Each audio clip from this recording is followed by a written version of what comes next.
घास तो नहीं है आप लोगों में नीचे नहीं है।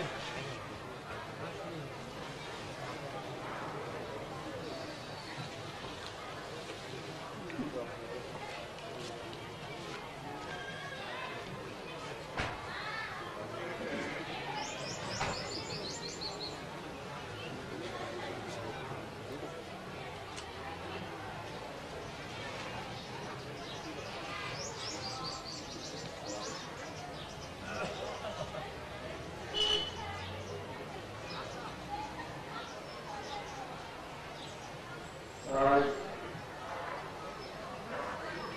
श्री मेरीनाथ संत कल्याण महोत्सव की पावन श्रृंखला में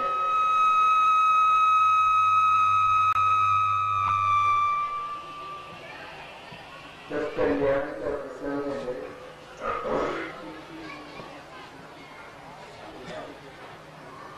दीक्षा कल्याण में हम कहते हैं इसको एक ही बात है।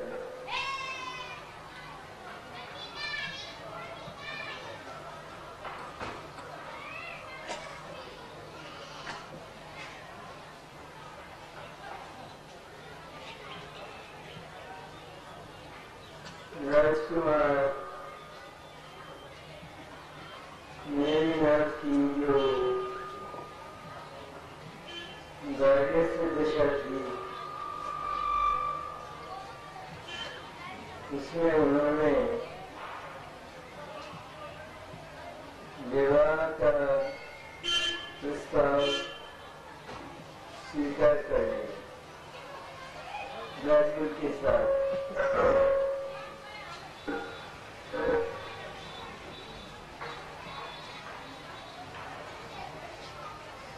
और इसके बाद परिस्थिति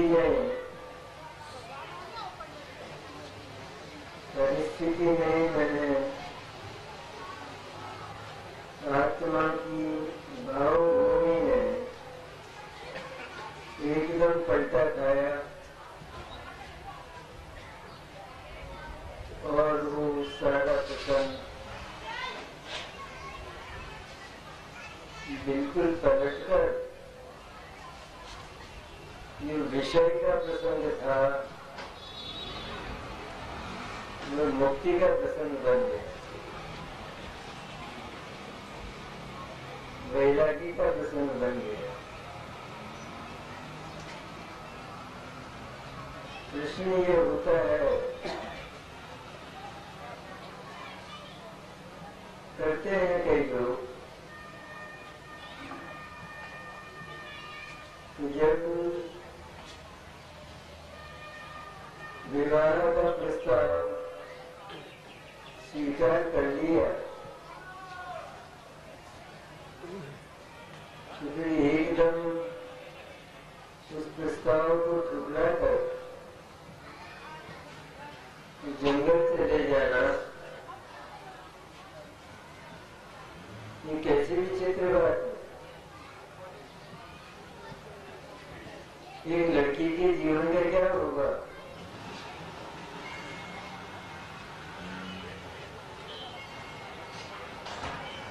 पहले ही सोच रहे थे अच्छी तरह से, लेकिन इसका उत्तर है बड़ा सुंदर और वो ये विवाह के बंधन अनेक अनेक हो सकते हैं, होते ही हैं, साथ प्रतिज्ञाएं कराई जाती हैं और उसमें ये प्रतिज्ञा नहीं होती कि तुम मुझे छोड़कर नहीं मत करना, ये प्रतिज्ञा उसमें नहीं होती।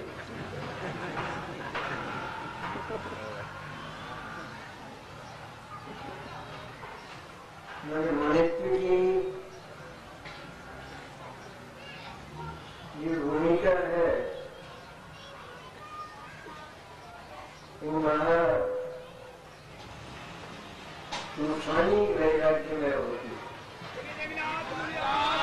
की जय। मुनिराज नेमिनाथ की, मुनिराज नेमिनाथ की।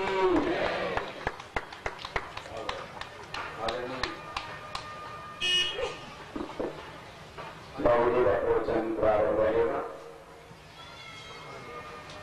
वैरागी का तूफान जो चलता है तो उसको चुनौती देने वाला, उसको रोकने वाला विश्व में कोई नहीं, आज तक पैदा नहीं हुआ और होगा भी नहीं।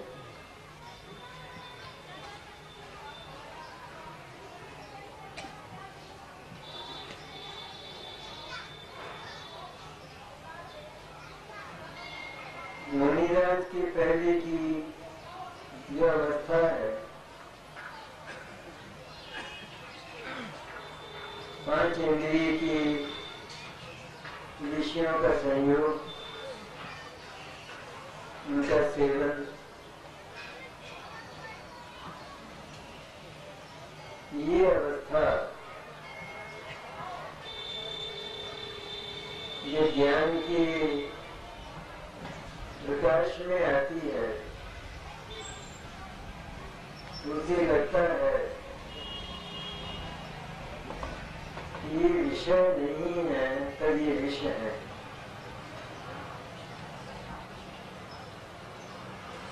क्योंकि पहली बात तो ये कि जो कोई पदार्थ, सुंदर पदार्थ, मनमोहन पदार्थ ज्ञान का विषय बनता है, राग का विषय बनता है। और ज्ञानी को तो ऐसा लगता है कि वो पदार्थ मुझे मिला और मैं उसका भोग कर रहा हूं।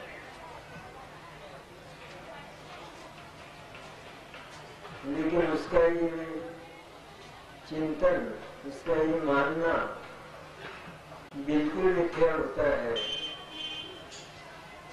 क्योंकि संयोग और बात है और प्राप्ति दूसरी बात। जो 2 पदार्थों की व्यवस्था अत्यंत भिन्न जैन दर्शन के द्वारा निर्धारित की गई है। जैन दर्शन ने विश्व के अनंत पदार्थों में जो पारस्परिक भिन्नता है उसका कोई ऑर्डर नहीं दिया है, लेकिन भिन्नता है इतनी बात बताई ज्ञान के द्वारा। इसीलिए जैन दर्शन की सारे विश्व में, उस सारे विश्व के दर्शनों में सत्यता और प्रामाणिकता है। क्योंकि वह वस्तु व्यवस्था की फौलादी चट्टान पर खड़ा है, जिसे कोई कभी भी चुनौती नहीं दे सकता। क्योंकि वस्तु व्यवस्था, हर वस्तु एक अणु वो अनादि है, उसकी सत्ता अनादि है, अनंत है। उसका नाश, सत्ता का नाश कभी होता नहीं है।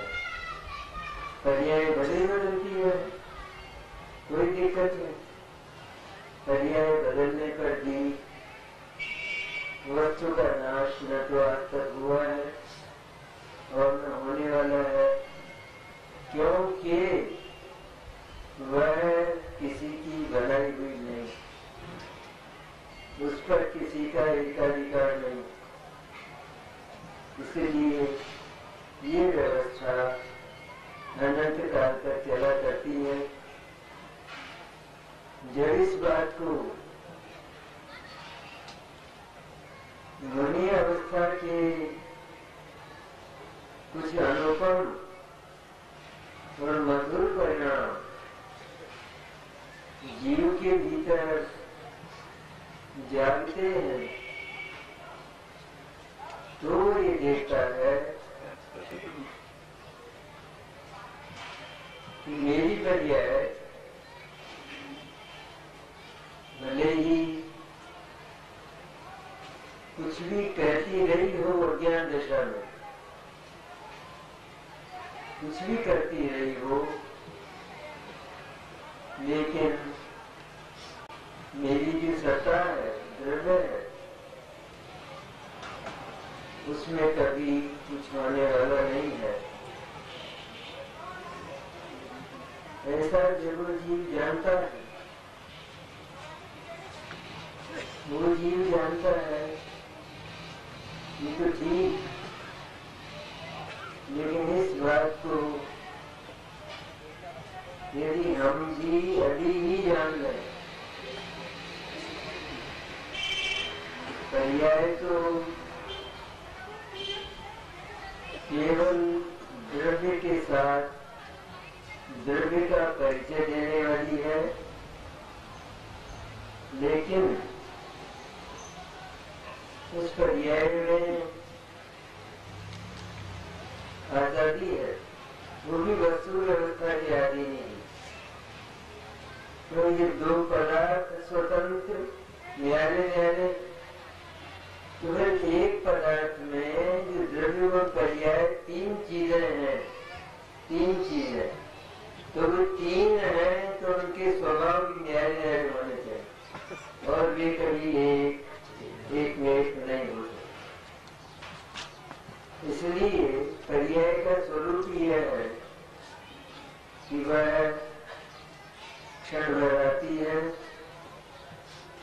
दूसरे क्षण उसका अभाव हो जाता है और नई पर्याय आ जाती है।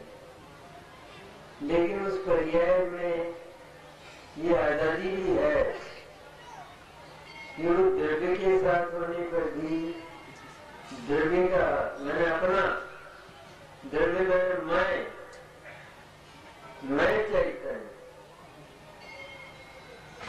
तो उसका वो सही परिचय दे अथवा गलत परिचय, ये उसकी आजादी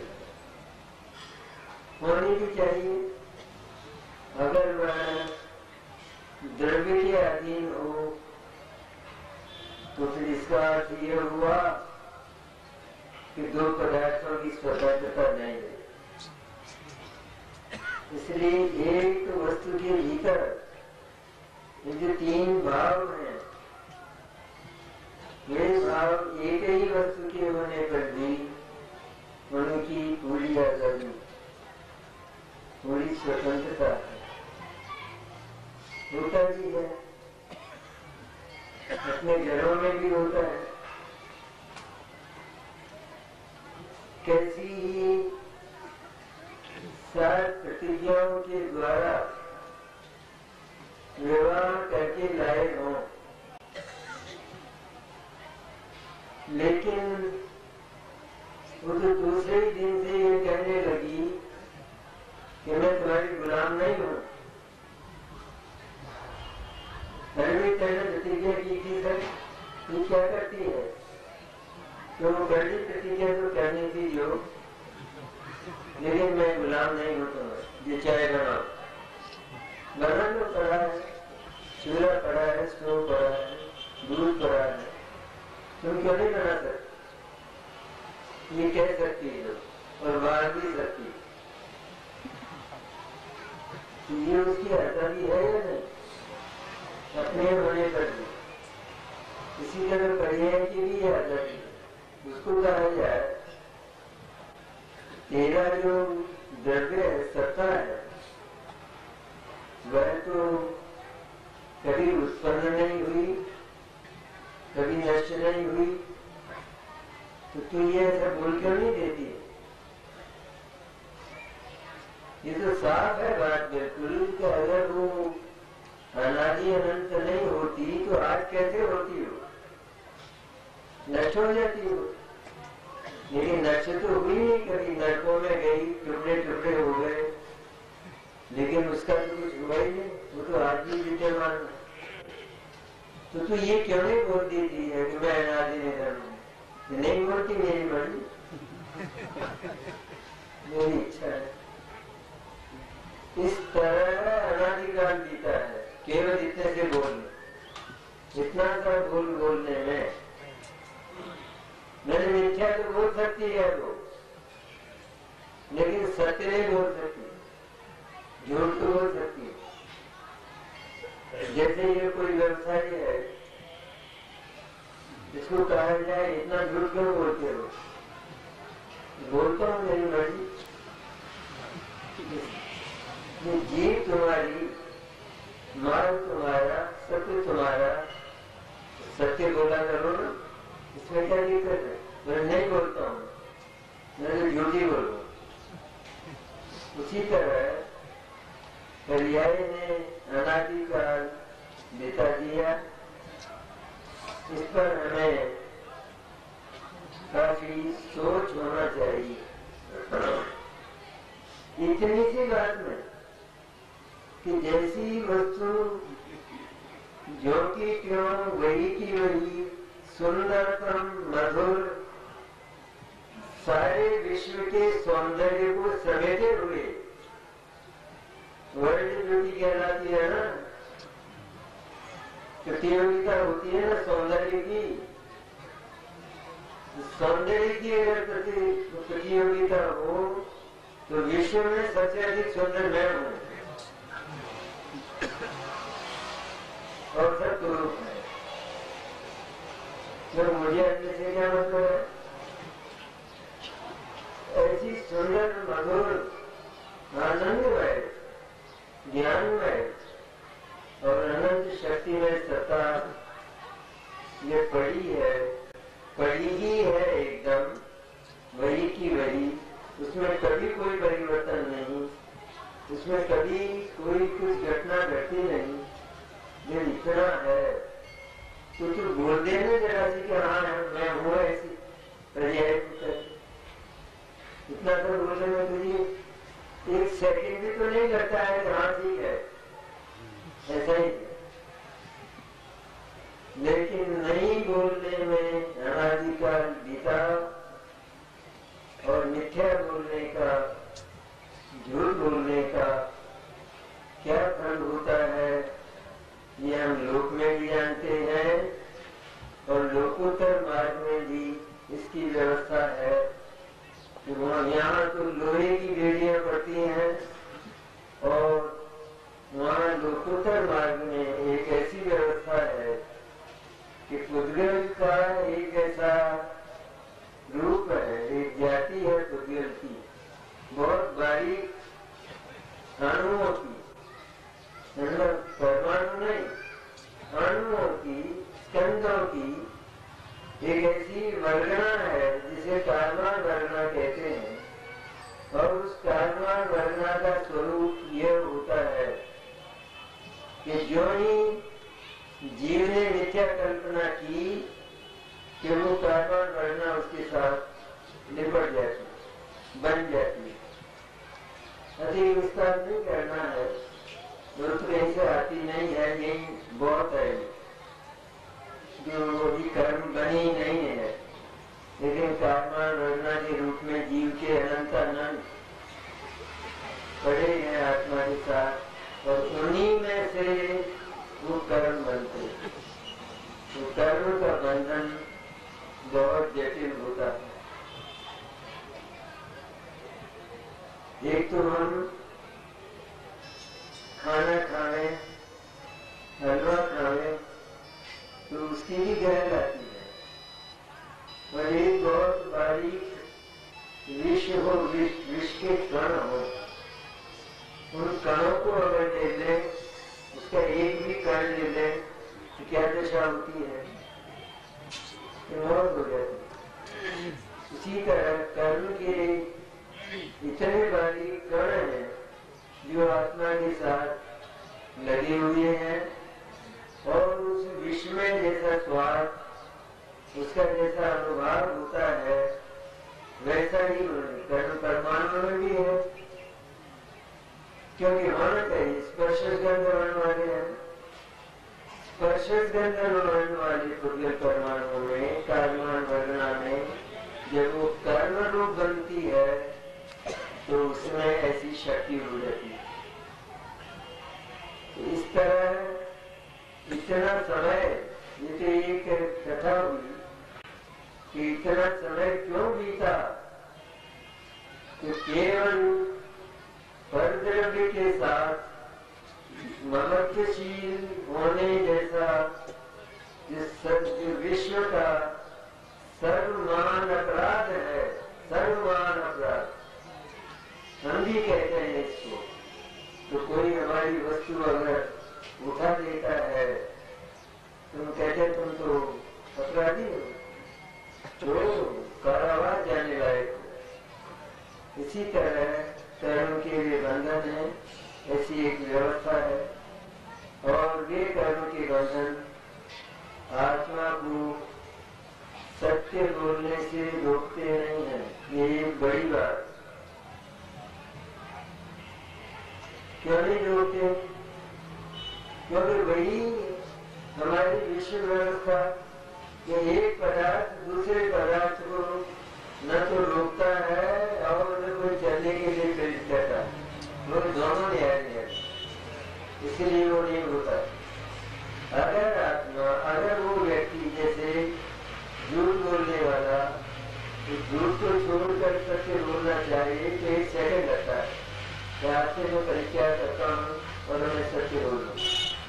इसी तरह हमारी ज्ञान की पर्याय, श्रद्धा की पर्याय ये बोल दे कि जितना गया तो गया, लेकिन आज से प्रतिज्ञा करता हूँ कि मैं शुद्ध चैतन्य की अतिरिक्त जगत के अनुमात्र को भी अपना नहीं मानूंगा। हो गया, मुक्ति हो गई, मुक्ति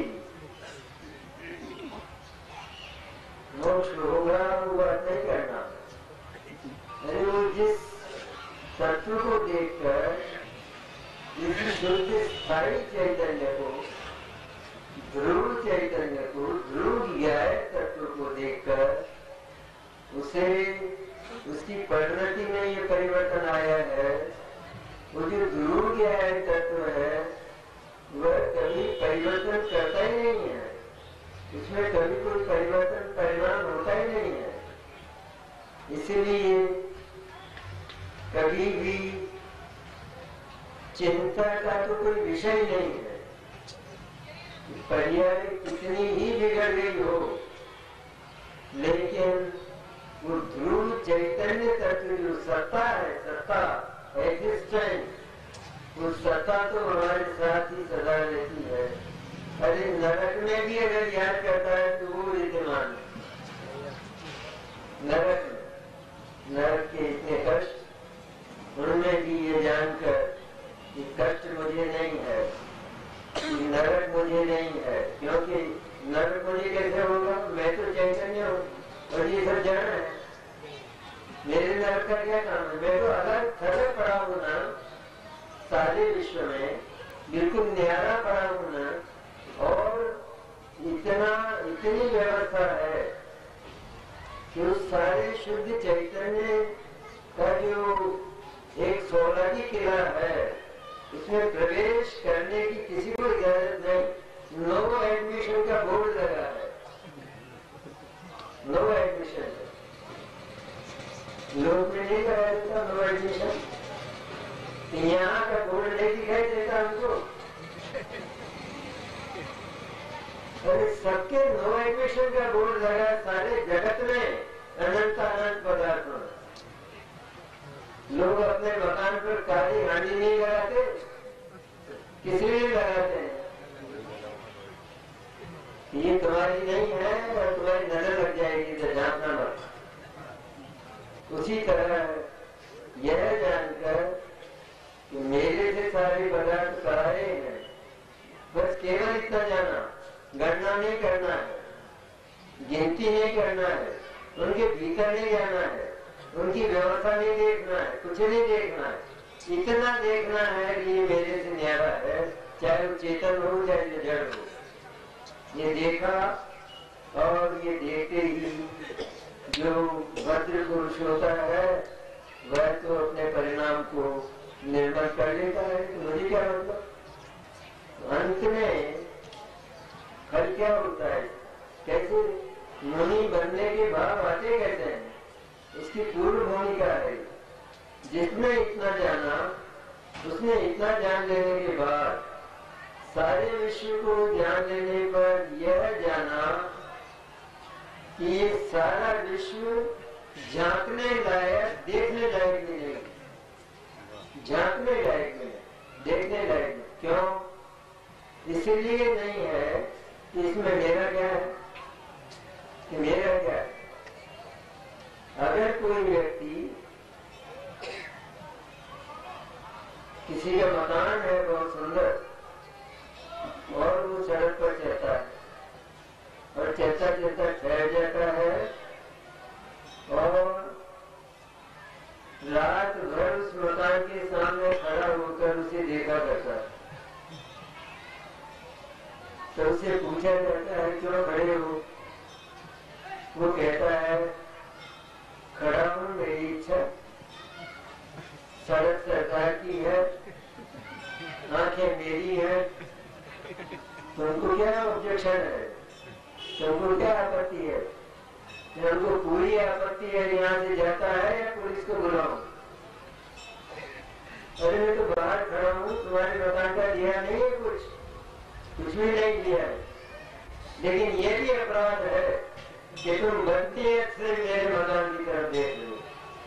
वो बदनीयत कहलाता है वो जो किसी दूसरे की वस्तु की वो शक लगा कर देखता है। इसलिए जब पराया जान लिया तो पराया जान लेने के बाद किसी वस्तु की ओर जानना शेष नहीं रहता।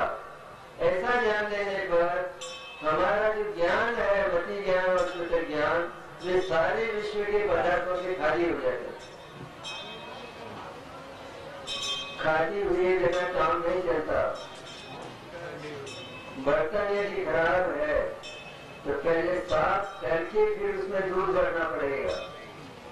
इसी तरह ज्ञान की, शुद्ध ज्ञान की पर्याय यदि खराब है, प्रकृति के साथ में इतना महत्व रखती है, अहम करती है, श्रद्धा की पर्याय खराब है, तो पहले उसे साफ करो। और सफाई यह है कि अन्य पदार्थों के साथ उसने जो कृत्रिम संबंध जोड़ रखे हैं, संबंध हुए नहीं है। संबंध हुए नहीं है, कृत्रिम संबंध जोड़ रखे हैं। संबंध कभी होता नहीं, क्योंकि दो पदार्थों में संबंध का अत्यंत निषेध किया गया है, क्योंकि न्यारे न्यारे हैं, स्वतंत्र है। स्वतंत्रता तो तभी हो सकती है जब वो निरपेक्ष हो और किसी दूसरे के साथ जुड़ा हुआ ना, तभी स्वतंत्र हो सकता है।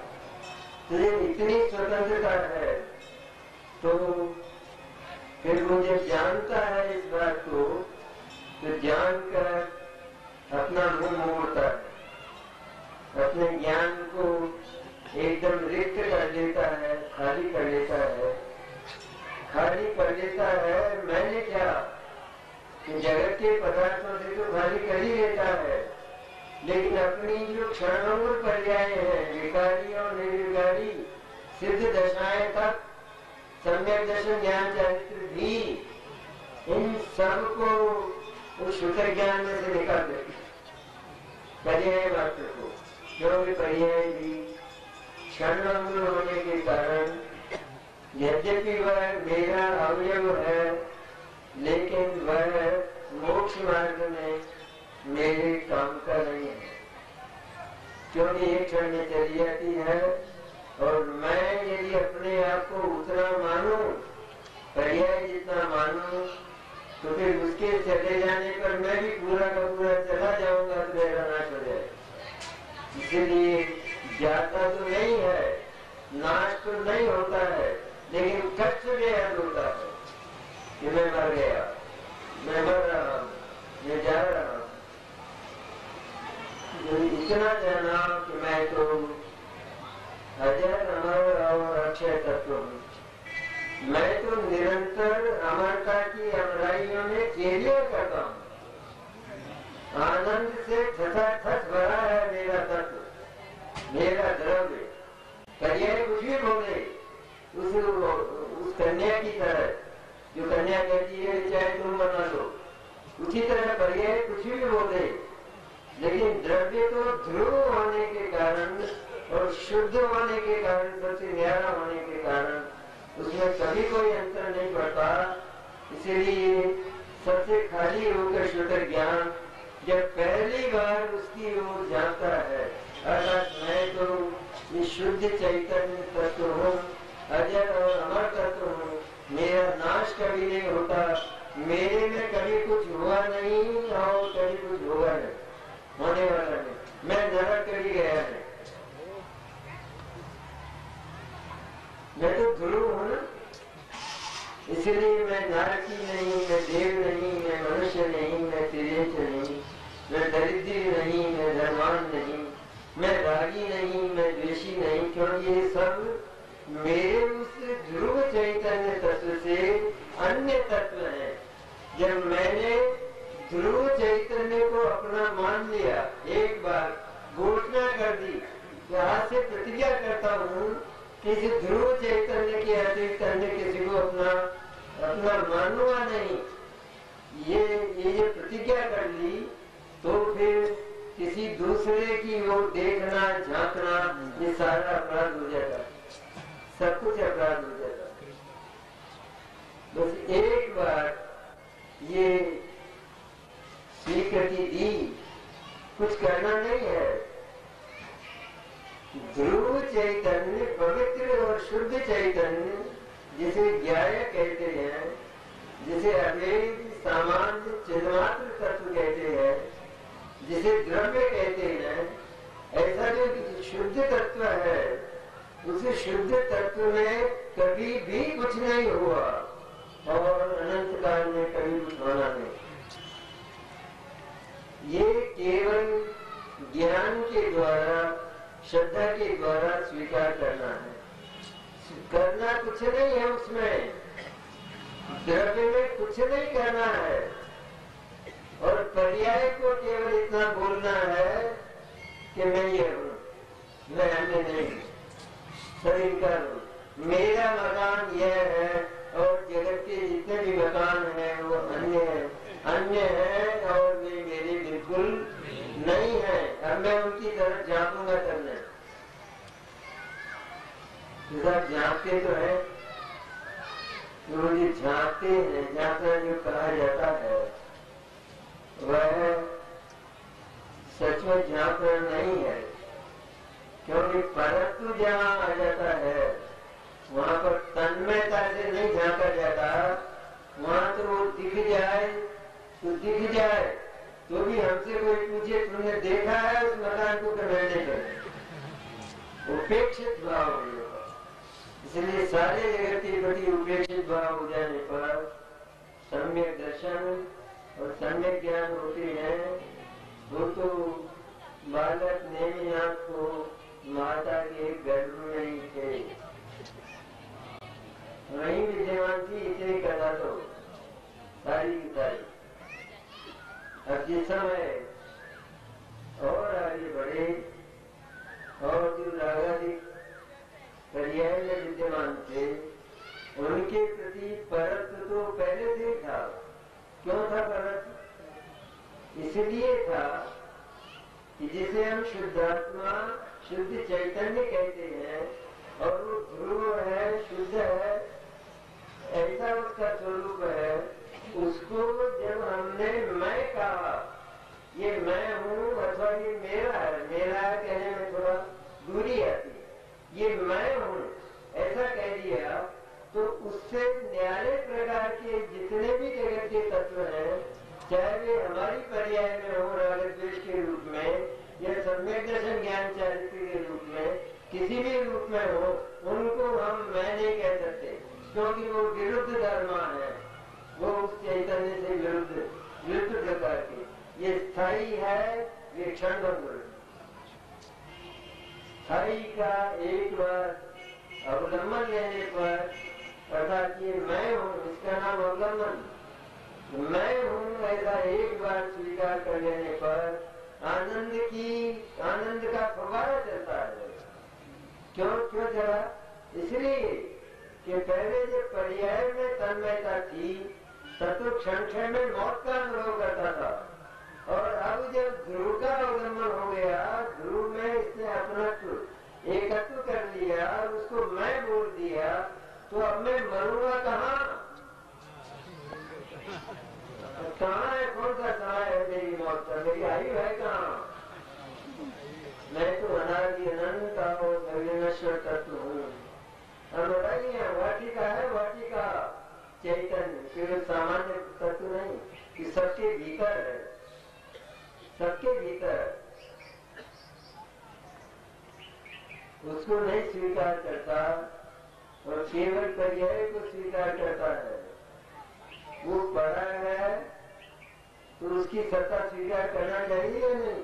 ज्ञान को, ज्ञान का नाम जानना है, तो ज्ञान को ये जानना चाहिए कि नहीं कि ये जो पर्याय है, ये जो एक क्षण में चली जाती है, और ये जो पास में जो द्रव्य पड़ा है, ये तो ऐसा नहीं है, और ऐसा होना भी नहीं चाहिए।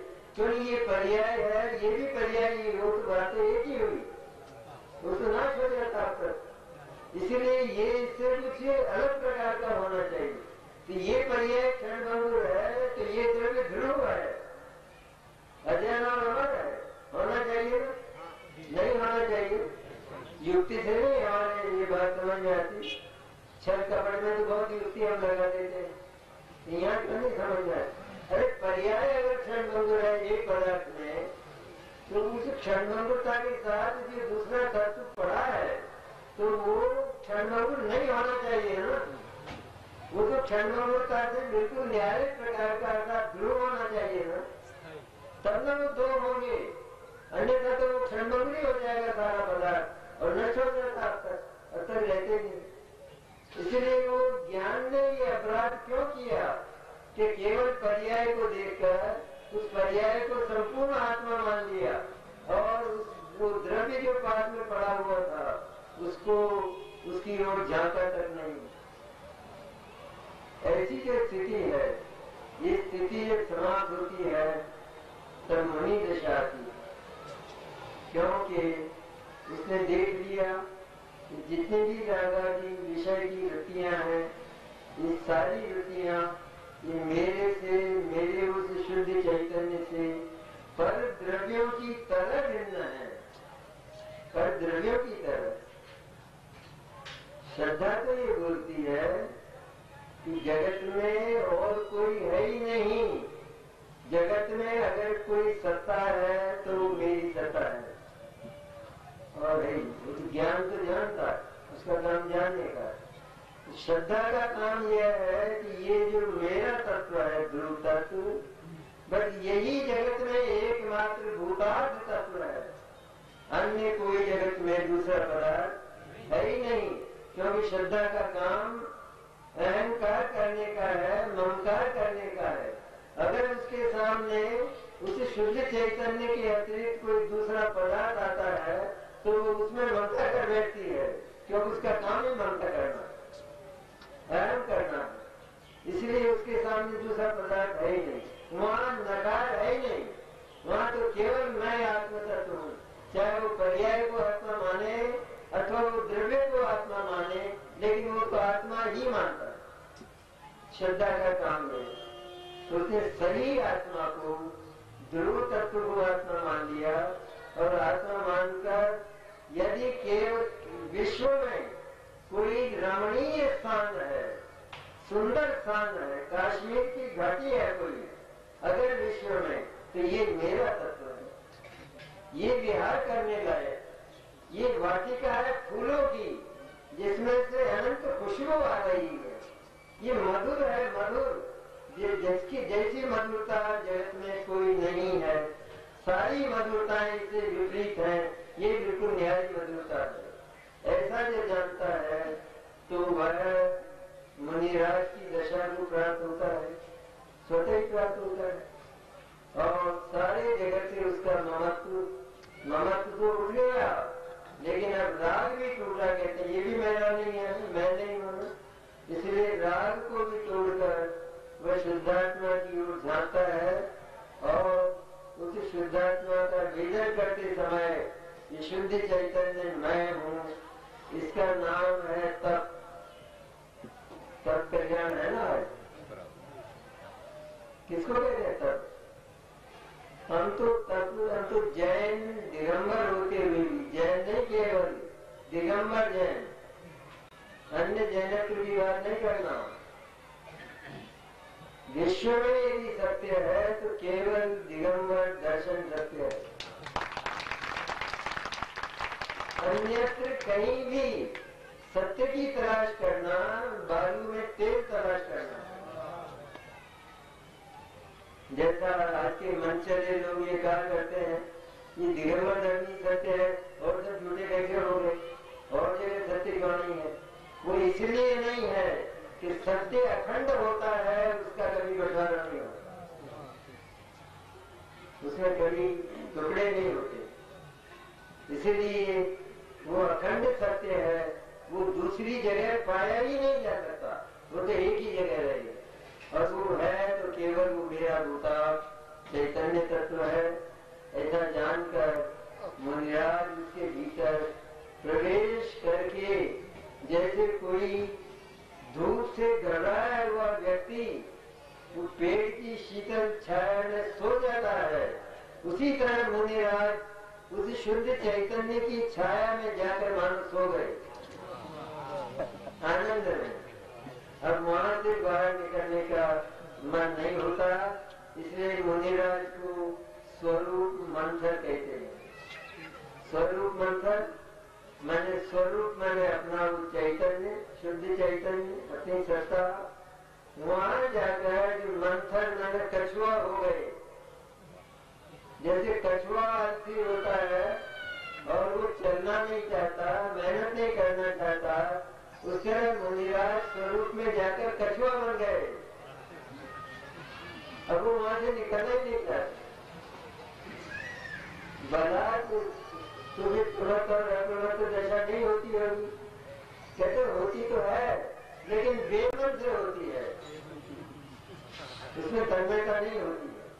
प्रमत्त दशा आती है, उसमें उपयोग आत्मा के चिंतन में चला जाता है, वहां तो अनुभूति है शुद्ध चैतन्य में, यहाँ आत्मा के चिंतन में चला जाता है। लेकिन यह भी मुनिराज को परत्व की कोटि में है, स्वर कोटि में नहीं। जैसे एक व्यक्ति अपने बंगले में एसी लगाकर सो रहा और बहुत आनंद में सो रहा, बाहर धूप में किसी ने आवाज दी और उसने आवाज पहचान ली कि ये तो बहुत बड़ा आदमी है और मुझे इससे बात करना ही पड़ेगा, तो उसे बेमन से उस एसी के बाहर धूप में जाना पड़ता है, लेकिन जाना नहीं चाहता। उसी तरह मुनिराज भी प्रमत्त दशा में, शुद्धोपयोग की दशा में ही, अनुभूति की दशा में ही निरंतर रहना चाहते हैं। बल्कि कहा तो यह है शास्त्रों में तो कि वो तो निरंतर ही शुद्धोपयोगी है। शुद्धोपयोग माने शुद्ध आत्मा का निरंतर अनुभव करते, और आया है नियंत्रण में आया है और सच बहुत गया है। हम तो निरंतर केवल अपने हृदय कमल में स्थित उस शुद्धात्मा का ही निरंतर अनुभव करते हैं। यह आचार्य के वचन, हम तो उसी का अनुभव करते, क्योंकि जो बेमन से प्रमत्त दशा में आया तो उसे आया हुआ कहा नहीं जाता। जैसे भंग का त्याग है, उसे यदि धोखे से या बहलाकर फुसलाकर भंग पिला दी गई तो वास्तव में उसने नहीं पी। उसी तरह ये प्रमत्त दशा में आए है, थोड़ी पड़ी है कुछ कमजोरी, पर कमजोरी की चर्चा नहीं है यहाँ कमजोरी की चर्चा इसलिए चर्चा नहीं क्योंकि वो अपने को ध्रुव फौलाद स्वीकार कर चुका है, कभी कुछ होने वाला नहीं ऐसा स्वीकार कर चुका है, इसीलिए वो प्रमत्त और अप्रमत्त दोनों नहीं।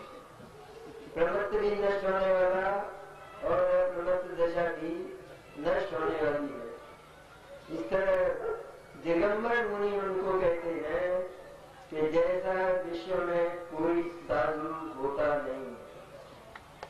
मुमुक्षु उसको कहते हैं कि जैसा जगत में ढूंढने पर भी कोई व्यक्ति नहीं मिलता, उसे मुमुक्षु कहते। अब हम जैसे भी हो, हम अपने आप को ढूंढ लें, लेकिन मोक्ष का लक्षण नहीं, ऐसा होता है मुमुक्ष नाम का।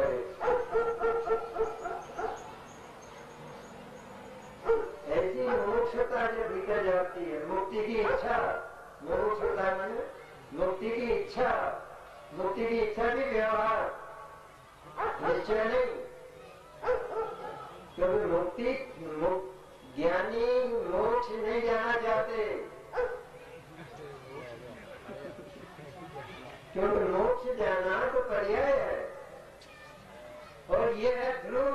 पहले एक बार वो प्रतिज्ञा कर चुका है, मैं तो ध्रुव हूँ, मेरे में परिवर्तन नहीं होता, इसलिए मेरे ध्यान आने का क्या काम है। इसीलिए श्रीमद ने लिखा नहीं कि ज्ञानी का मोक्ष नहीं होता, मोक्ष समझाए से, अर्थात मोक्ष हुआ है ये बात जानने में तो आती है, केवल ज्ञान होता है इसलिए जानने में आती है, लेकिन मेरा मोक्ष हुआ है ऐसा सिद्ध परमात्मा जी नहीं मानते, क्योंकि वो भी अपने आप को ध्रुव, अजय और अमर मानते, अनंत परमात्मा जी ऐसा ही मानते। इसीलिए वहां जाकर जो चैतन्य में जो प्रतपन होता है, प्रतपन माने उसी में लीनता हो जाना। प्रतपन माने कोई तपना नहीं आग में, अग्नि में, लेकिन उसी में एकदम लीन हो जाना। इसीलिए ऐसा जो प्रतपन है, शुद्ध चैतन्य का प्रतपन, उसको तप कहते हैं, और वह नियम से आनंदमय होता है। इसीलिए दिगंबर मुनिराज यदि वास्तव में उस शुद्धोपयोग की दशा में पहुंच चुके हैं, शुद्ध ज्ञायक को स्वीकार कर चुके हैं, तो दिगंबर मुनिराज कभी दुखी नहीं होते। हमें वो दुखी दिखाई देते, अरे आज महाराज को अंतराय हो गया, आज महाराज को जो उपवास हो गया, और आज तो सर्दी बहुत है तो महाराज को सर्दी लगती होगी, गर्मी बहुत है तो गर्मी लगती होगी, बरसात के नीचे पेड़ के नीचे बैठे हैं तो पानी बुरी तरह गिर रहा है तो कितना कष्ट हो रहा होगा। कहते हैं ये हम अपनी मूर्खता की दृष्टि से देखते हैं। दिगंबर मुनि का अर्थ ही यह है कि जो प्रति समय आनंद के झूले झूलता है उसको दिगंबर मुनि। और दिगंबर मुनि पर आज तक कोई उत्सर्ग नहीं हुआ। जो मुनि ये मानते हैं कि किसी ने मेरे ऊपर उत्सर्ग किया है, और ये तो अज्ञानी है उत्सर्ग करने वाला, तो इसलिए ये तो मेरे ऊपर पत्थर फेंकेगा ही फेंकेगा, लेकिन क्योंकि मैं मुनि हूँ इसलिए मुझे बर्दाश्त करना चाहिए। यहाँ तक तो दिगंबर मुनि नहीं है, क्योंकि उत्सर्ग कैसे होगा ध्रुव पर, ध्रुव का तो एक कण भी नहीं टूटता है कभी, उत्सर्ग उसके भीतर प्रवेश करता ही नहीं है। उस किले में, उस किले में विपत्ति का नाम निशान ही नहीं है, तो उत्सर्ग कैसे आएगा उसके भीतर। इसीलिए दिगंबर मुनि ही उन्हें कहते हैं कि बाहर से देखने वाले चाहे उन्हें सुखी देखें दुखी देखें, ज्ञानी तो उन्हें सुखी देखते, अज्ञानी उनको दुखी देखते हैं, लेकिन मुनिराज कभी दुखी नहीं होते। और क्योंकि उनको कगार मालूम हो गई है, जैसे कोई ऐसी शिला है कि जिसके नीचे थोड़ी जगह है बहुत सकड़ी जाने की, और उसके आगे कोई वाटिका है, तो वो उस बड़ी मुश्किल से उसी शिला की के नीचे की छोटी जगह में होकर उस वाटिका में पहुंच जाता है। उसी तरह दिगंबर मुनिराज भी इन सारे दुखों से उत्सर्गों से पार होकर उस चैतन्य वाटिका में पहुंच चुके हैं, अब वहां दुख का नाम निशान नहीं है। इतना गहरा, इतना डेप्थ है वो चैतन्य की डेप्थ को नापा नहीं जा सकता, उसकी गहराई को नहीं नापा जा सकता। वो इतना गहरा है, इतना वज्रमय है। ऐसी तपस्या, इसका नाम तपस्या है। ये प्रायश्चित, विनय, वैयावृत्ति, स्वाध्याय, विस्तरण, ध्यान, अनशन, अवमोदन, वृत्ति परिसंख्या,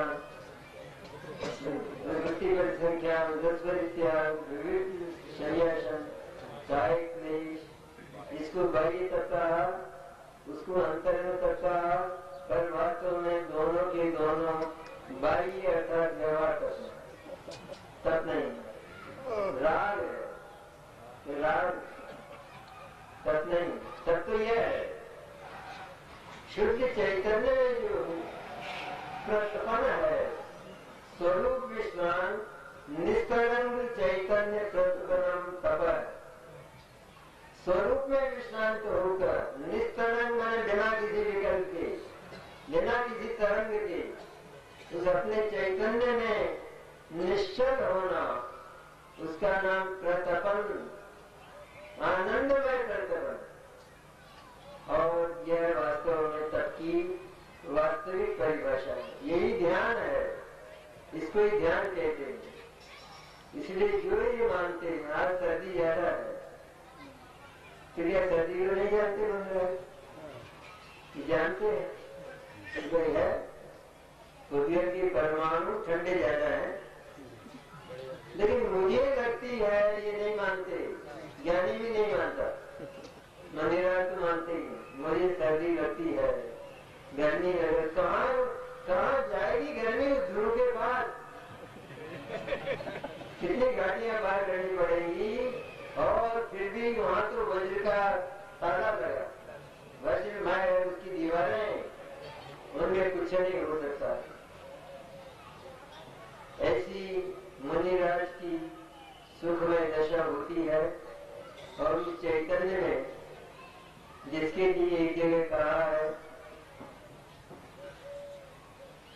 गगन मंडल में अद्विच कुआ, तहाँ है अमीका वासा। गगन मंडल में अद्विच कुआ, तहाँ है अमीका वासा। सुगरा हो सो भरवर पीवे, निगुरा जाए प्यासा।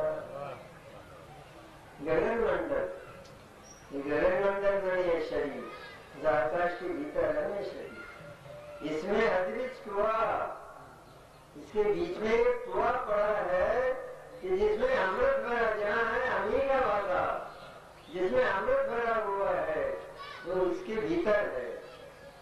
जो सुगुरा हो, गुरु से जिसने उसका स्वरूप जाना है और सारे विश्व को उपेक्षित कर लिया, उसकी ओर जानने को जिसका मन नहीं करता। कोई कहता है आत्मा तो जानने वाला है, देखने वाला है, वो तो स्वतः प्रकाशक है, वो तो क्यों नहीं जानेगा दूसरे को? कहते जानने को मन नहीं करता, क्या क्या देखो इसका, इसको क्या जानो, ये तो मेरे से बहुत दूर, बिल्कुल अलग थलग, इसकी सारी संपत्ति इसके पास है, जो कुछ भी है इसका द्रव्य क्रिया इसके पास है, मुझे इससे कोई प्रयोजन नहीं है। तो क्या ज्ञानियों को, मुनियों को ये और पदार्थ नहीं दिखते हैं? दिख जाते हैं, देखना नहीं चाहते, और दिख जाते हैं वो उपेक्षा भाव से, और उपेक्षा भाव से देखना नहीं कहा जाता, वो दिखना नहीं कहा जाता, क्योंकि उपेक्षा है उसके लिए। घर में दो स्त्रियां हो, ननद और जेठानी जैसे कहते हैं, और दोनों में हमेशा लड़ाई रहती है, लड़ाई झगड़ा रहता है। और कोई मेहमान आ गए तो उस दिन तो लड़ेगी नहीं, लेकिन क्या लड़ाई समाप्त हो गई? समाप्त हो गई क्या?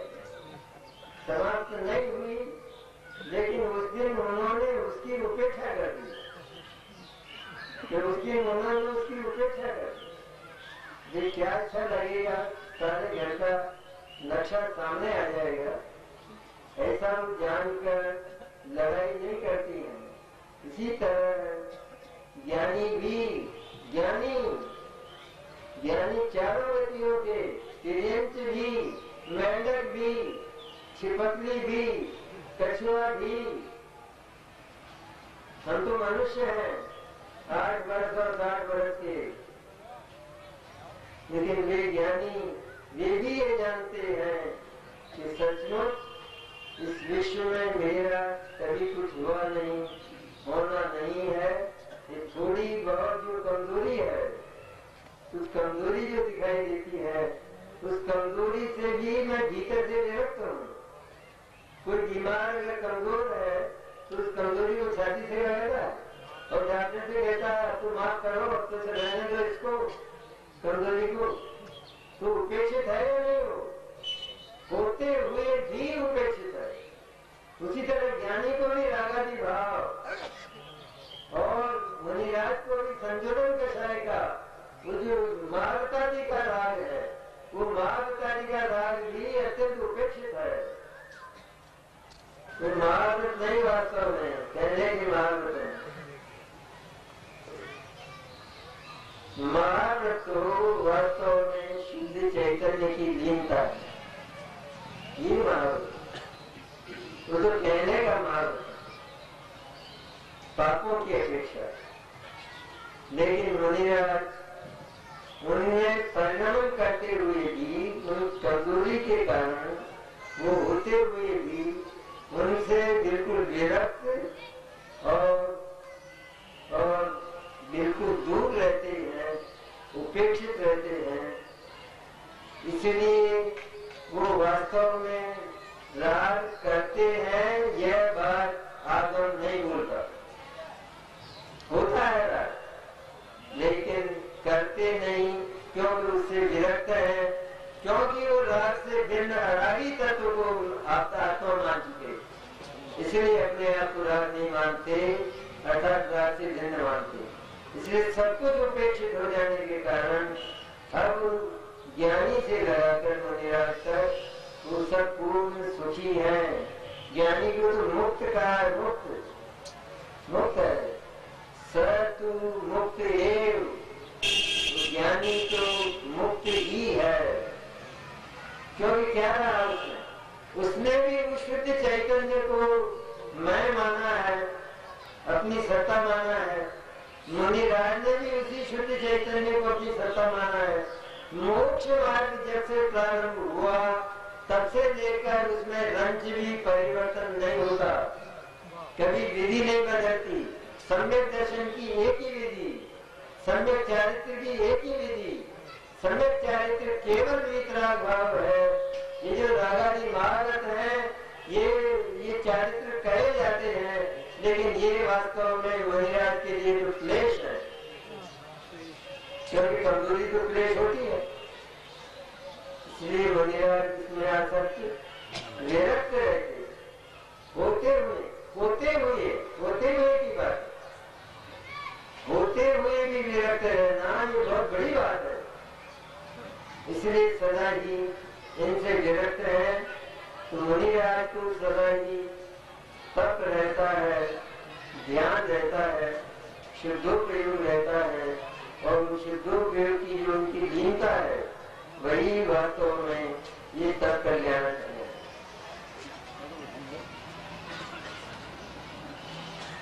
तप कल्याण की बात फिर जब थोड़ी बहुत कमजोरी और बची रहती है तो समाप्त हो जाती है और कैवल्य का सूर्य प्रकट होता है, वो बात कल आने वाली है।